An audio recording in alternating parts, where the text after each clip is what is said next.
I started today's research on the New Orleans Pelicans, looking them up and seeing how bad they were last year. 21 and 61. Surely there's some improvements. Let's see how we can target that for fantasy.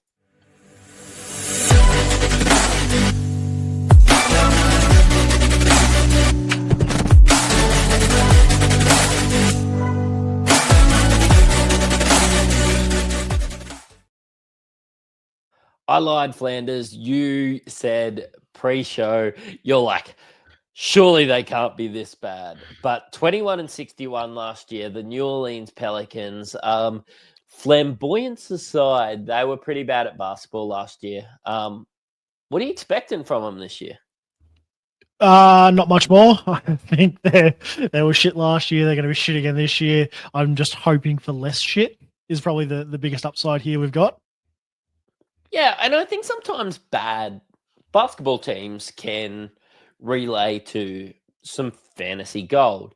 And I'm pretty excited for maybe some -1 stats for some of their guys, maybe some -2 stats to properly get, Jordan Poole has come over to this team. You start to see CJ McCollum. I suppose the CJ McCollum era leave. We've got to wait a little bit for Dejounte Murray, and we've got to pray and hope that Zion Williamson is healthy. But Trey Murphy's a great option too as well. We just mentioned a heap of fucking huge names, didn't we, on a team that we're not expecting to go that well at basketball, right? Yeah, exactly. They're great individuals, but as a team, they just seem to not gel and just not be able to make something work here. You've got names Trey Murphy, Zion, Jordan Poole, Herb Jones, Dejounte Murray. How does that not work? And it just doesn't because they're just crap together. Yeah. Look, I get it. I'm pretty excited to, I suppose, unpack this for fantasy. Look, the big signing was Jordan Poole, and they did have a really high draft pick in which they drafted a Derek Queen, which isn't expected to start the season. He's going to be a little bit off. He's somebody for me that I am going to be black booking. I don't know if you're a punter, but Sportsbet have a little black book, and Derek Queen would be in mine when it comes to fantasy, and probably a Jeremiah Fears as well. But the second that they went for Jordan Poole, I started to see Jeremiah Fears' value sort of drop a little bit. Yeah, for sure. I think, you're not going to bring in Jordan Poole to run him off the bench. I think he got out of Golden State for that as well. He was at Washington. He's enjoyed his time there. And I think he's realistically just swapped with CJ a bit here. It's low percentage, big counting stats, usage is up there.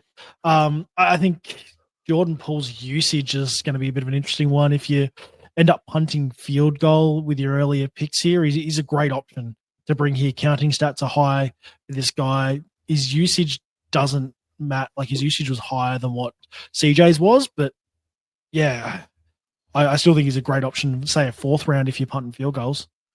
And he's also playing for Washington, which is one of the teams that were worse than New Orleans. Look, we've got lots of, I suppose, tools that we can use. And Jordan Poole being the 72nd overall player, you're like, cool, that's fine. But if you take away field goal percentage, he was the 39th highest ranked player, and 19.2 points, nearly 3 threes, 4.5 assists, which I think he might get some better assists, if only because some of the guys on this team might make shots a little bit better than they did in Washington. Still gets a steal. The way that he gets steals is a little bit like James Harden gets steals. Not the best defender, but not too bad, like in the passing lane, getting steals off ball. Like, he's not going to be a lockdown defender and get his steals that way. But Jordan Poole, I fully expect him to be the starting point guard to start the year. And in 72 games last year, he was one of those guys that burnt you really early on in the year, but he was pretty good by the end of the year. Yeah, he was pretty good. I'd be pretty happy with him. He shoots well from the line. His 3-point makes were good. Assists were up there. Again, he sort of fumbles his way into some steals. It's typical guard stuff. It's field goal percentage and it's turnovers. Other than that, from a fantasy point of view, he's a guard. He's a good, solid guard that you can pick up in, those third, fourth, fifth rounds. But I have no complaints about this guy, really. And I've kind of seen him be going in the 5th round, and I'm just not sure you see too many guys at 20 points per game, 3 points, over a steal, like could get close to 5 assists if you believe in the little bit of a bump, changing teams. Like, he is a guy that I will be targeting, but I just think when I play fantasy basketball with a lot of guys, I just think that a lot of people have drawn a line through this guy because they've been hurt before. I think Jordan Poole could be a little bit of a sleeper because of that. Yeah, he has his moments, and I think you can't discount him because of that. He does have those really, really good moments, and you ride those highs. And I think without Dejounte Murray for the start of the year, he's going to ride that high. And I think some early sort of stardom for him, he can hopefully hold that. So we just had a great discussion on Jordan Poole. Obviously, the point guard. It's easy when you're talking about basketball teams to start at the top. But the best player in fantasy basketball for this team was Trey Murphy last year. He was the 27th ranked player. And I genuinely know that he was the 27th ranked player because he doesn't hurt you in any categories whatsoever. He's currently on ESPN getting drafted at 75, 49 on Fantrax, 44 on Yahoo, which is a blend between all of them of 56. For the guy that was the 27th ranked player last year, just because New Orleans aren't that well known, I think that you can get some really good value out of Trey Murphy. To put it into perspective, and I love upside, somebody like Zion Williamson has been drafted above Trey Murphy, but Trey Murphy showed on a per game basis that he was better for your fantasy team than Zion. Yep.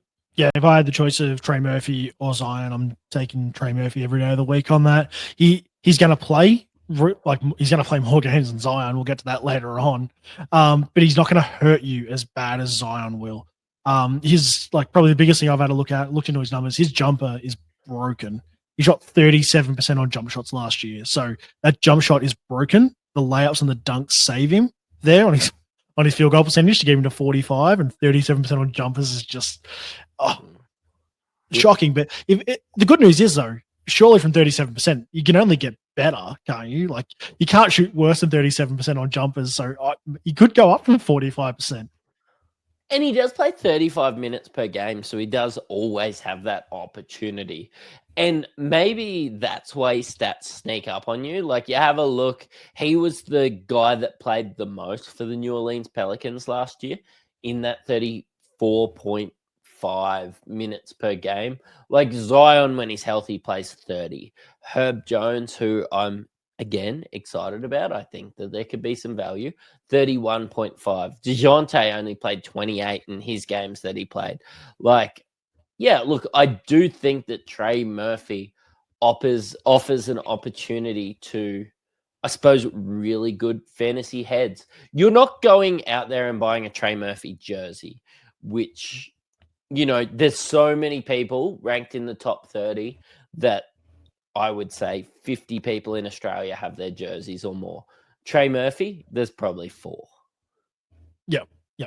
It's one of those things. He's not a name. He's not the name that you're going to sit here and grab. And the home leagues, he is going to be a draft steal, I have no doubt. Because home league guys aren't going to want him. They'll take Zion over him because it's Zion Williamson. I have him in my team. I don't have Trey Murphy. So that is a great steal there. If you're playing in some of your more expert leagues and you got some guys that are really switched on and do a lot of this, then, you're not going to be as big of a steal. But I still reckon there's better upside here with him over a lot of other names that sit around there. Mate, let's skip the small forward position because I'm excited about that as well, and just have a chat about Zion. Pretty consistently getting taken in the 50s, and I get it. He was the 64th ranked player last year. He is a polarizing character, shoots at 55%, but then you've got to punt your free throws because he shoots that at 65%. How you can score from the field at 55% and not be able to make a free throw, I won't work out, but that's a discussion for another day. Only made 0.1. So let's put that into perspective. He only made a 3 in 1 in every 10 games. Has a really high turnover. So I feel like Zion is perfect in the right build. And when you're talking about Philly, for example, you're like, if Embiid plays 50 games, you're cool with taking him. Well, Zion played 49 games last year, so I do think that he is a guy that you could take, but you have to be so careful with punting free throws. Maybe not punting threes, just as well as you've got them elsewhere, but punting turnovers as well. Like, Zion's a guy for a very specific build. Yeah, that's the thing. I can't believe some of, like, I haven't looked at our draft boards here, and I think Mally's incredibly high on him, and I'll leave him sit where he is there. And a lot of us have got him sort of sitting in the 50s. Mally's got him significantly higher than that, and I've got him significantly lower in the 70s there. But I can't see how are guys gonna take this guy top 40, top 50? Like, he's not going to play, which is going to be the biggest problem. He's proven he can't really stay healthy. Even in a game in 23-24, he played 70 games. He was ranked 75th. Like, his points really weren't that different. Nothing else is that different. He hasn't changed over the years and changed the way he plays. He's no more dynamic. And even on his best time, he was 75th when he played 70 games. I feel like he's a polarizing character, which is why he gets taken. And I am willing to take him in the 50s, but I have to already have a guy that's awful at free throw percentage. I feel like getting a guy that's awful in turnovers is relatively easy because we're picking guys at high usage. I usually ignore turnovers, but like, if you're in the first couple rounds taking, you know, blokes like Devin Booker, taking guys that you expect to get 3-point makes per game, it does get really hard to even find value in Zion Williamson. And I think that, look, I'm never going to talk you out of taking a guy that you're super high on for all our listeners. But knowing that he's dog shit at free throws, dog shit at 3 points made, and he's going to turn the ball over due to that high usage and why he scores 24 points per game, is something that you just need to take into account.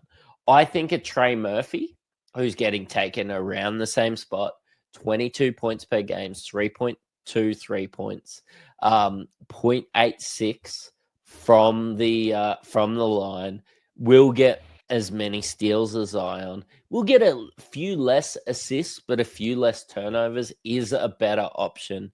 And if you can leave anything from this podcast, is probably maybe that everybody's sleeping on Trey Murphy, and Zion Williamson's a big name that you should probably let go through to the keeper. Zion's a name, and you can't buy into anything else other than the Zion name, really. I've accepted the fact of where I have him on my draft board. I will not own Zion Williamson in any of my various leagues this year, and I am 100% okay with that. I'm with you. Let's go back to small forward, because this is a guy that I have found myself taking in a lot of drafts. Herb Jones, 132 on Yahoo, 134 on ESPN, and 117 on Fantrax.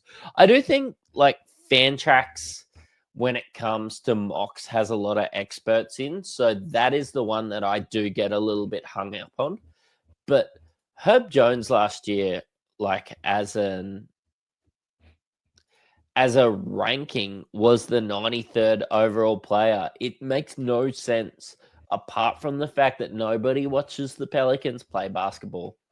I would go out there and say that if we're Australians, if you're looking at KO, if you're in America and you're looking at ESPN and everything, New Orleans aren't going to play a lot of games. He was the 93rd overall player last year. doesn't score a lot of points, which isn't sexy. But when you get steals, when you get blocks, when you get assists, when you can get rebounds, when you shoot the free throw percentage well, he is a guy that you can take at 100 to 110 and he doesn't hurt you anywhere and could just be that stagnant piece in your fantasy team to help you win your league. Yeah, I think the value for this guy, and I think it's not going to be the same comparison, or it well could be, but this guy's got a 2+ steal game, like steal season coming ahead of him for sure. Like, you can't not. We've seen the same with Dyson last year. He ended up going at 3, which was just unheard of. The records that set was outrageous. But this guy's going to be a sleeper. He ranked 76 in 23-24, and now this guy's fallen into the 120s, 130s, 140s. Like, this guy at 100 is value. This guy at 90 is probably where I'd be wanting to grab him. And like last year, he shot poorly at 43%. If he can get himself back to the 47 to 50% that he was at, bring the steals up, which I expect him to come up with, with some good minutes in him now, I see this guy being, a 75 guy potentially. Yeah, and it's honestly only because it's not sexy, right? Yeah, it's not sexy, and he played 20 games last year. He wasn't sitting. Anyone who played last year didn't look around and go, "Oh, I've had how good was Herb Jones?" Because they only had him for 20 games last year. You either had him and got burnt, or you didn't care about him because he didn't play. Yeah, I do think that presents value. Let's have a chat about the center position before I really start to target into Dejounte, which is the elephant in the room, being the real point guard on this team and being injured. I don't know how you feel about this. I haven't talked to you about it before, but they've signed Kevon Looney. I think Derek Queen's a little bit better power forward than he would be center from what I've seen from, I'm looking at draft tapes and, a couple of things like that. I'm looking at Vez Missy, thinking that he could be the starting center to start the year, unless they decide to go with the old head of Looney. I'm not very excited about drafting him. I don't think I will draft him, but I do think that he will be the starting center. And he's not going to hurt you. The thing is with these offensive weapons, and like Jordan Poole is going to demand so much usage. The only thing I can see somebody like Missy doing is getting 10 rebounds per game, just picking up the scraps, right? Yeah. That's the biggest thing. Like, he's not a name I'm even going to consider. I might try stream some boards with him. That's about it. He's going to punish my free throws, punish my 3-point makes. But if I'm streaming, say, a 3-point make and a board guy, he's going to be a board guy that I'll look at. But that's about it. And the blocks are quite nice. Well, 1.3, he did 27 minutes a game last year. He played 73 games. He's great for deeper leagues. But other than that, I think he's going to be the starter. I think come maybe later in the year, I reckon we'll probably see Derek Queen roll into that lineup a bit. And I think, as we said, the Pelicans are going to be shit. So they're going to try something. And you get a high draft pick in Derek Queen, you bring him in. Why not try him? Bring him in, give him some starting minutes in Feb, March, see what goes on there. They might run both of them for all we know. Look, to be honest, like, we're talking about Derek Queen as a high draft pick. They took Jeremiah Fears a lot higher, but I just don't see a pathway for him to be a super fantasy relevant player unless you think like Zion plays the center. Like, every time that Zion hits the floor, he's going to be playing 30 minutes per game, right? Trey Murphy, Herb Jones, unless there's a big injury, I think that he is going to be, both of them are going to be 30-minute minute guys. Like, I really need to see some injuries before I see a pathway for Jeremiah Fears to be even an option. Yeah, but he's stuck behind Poole, Murray, and then it's him coming at the point guard. Look at the 2-guard options they've got. Trey Murphy could probably run it. Herb Jones through there as well. Like, they're not, the best options you've got, but it's still going to limit Fears' options. Jose Alvarado still floats around, and that guy just loves robbing everybody of minutes when he really probably shouldn't. They have these guys that float around. He robs the offensive team too. He does get those steals. So, oh, exactly, and that's he brings something, so he just robs people of stuff. So I think as much as Jeremiah Fears is the great upside, I just don't love where he sits in the depth chart for this. He's a great stash in Dynasty, but we're not playing that here. We're playing redraft. I would be, not this year for me. I don't think, not with the inclusion of Poole. And I get drafting Jeremiah Fears at the 7. I think that he was probably the 7th best player when they go to get it. But when push comes to shove, until they decide that they're tanking, until that they get 3 maybe season-ending injuries, I can't see this guy playing 28 minutes a night. And I think that Jeremiah Fears needs that to have fantasy relevant in a 12-team 9-cat league. Like, I'm in some weird leagues that go, 220 players deep. Once we get that far, I'll probably look at Jeremiah Fears. But until then, honestly, you could even see like Jordan Hawkins getting minutes. Jeremiah Fears could probably play the 2. If a Trey Murphy decides to play the 3, if a Herb Jones is injured, if Zion's, playing the 4, I could see him get some minutes at the 2, but it's just not solid enough for me to bank on him. No, not at all. I think there's great upside here. The only thing I'd be considering is that I'd almost look to maybe grab him as a streaming option come through the All-Star break, because I think he might slide off waiver wires come post All-Star break, and I wouldn't mind having him on my list to see what they do post All-Star. And we're going to be doing a daily podcast, so when he comes in as a daily, streamer, we're going to say get him. If an injury happens, you follow us all on Instagram, you follow us all on Twitter, you're going to know what to do. So, yeah, so follow Flanders, follow me. The last elephant in the room, and I've been leaving it to last, is Dejounte Murray. We've dropped his name a lot. We think that he is the true point guard on this team. Expected to come back in November. Yeah, I think that this is a top 30 guy that you can take at 100 if you have. Definitely, if you have a 2 IR league, I would take him earlier. But if you have a 1 IR league, it's worth stashing him at 100. When I look at the other guys that I'm interested in taking at 100, that top 30 upside to miss maybe 4-5 weeks of the season, I'm going to back myself to be able to stay competitive, maybe jag 1 or 2 games. And when some of these guys come back in, I'm going to be cooking. Yeah, I think there's that great option there for him. I don't see the top 30 upside. I see top 50, top 40, but I still think if you're picking him, deep, you're picking him round 8, round 9, that's probably about where his market value should be. And if you're getting in there, that's great to stash. Yep. Little bit of a recap.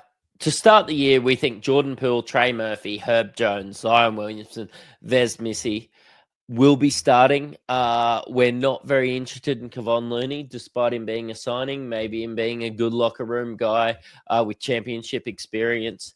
Derek Queen is on our watch list. He is a guy that we think if you do get an injury, we could see him start some minutes at the 5. If there's an injury at the 4, he could play there. Jeremiah Fears is a guy we're interested in, but not willing to pull the trigger on. Dejounte Murray should be taken about the 100 in IR leagues. You can drag him in there.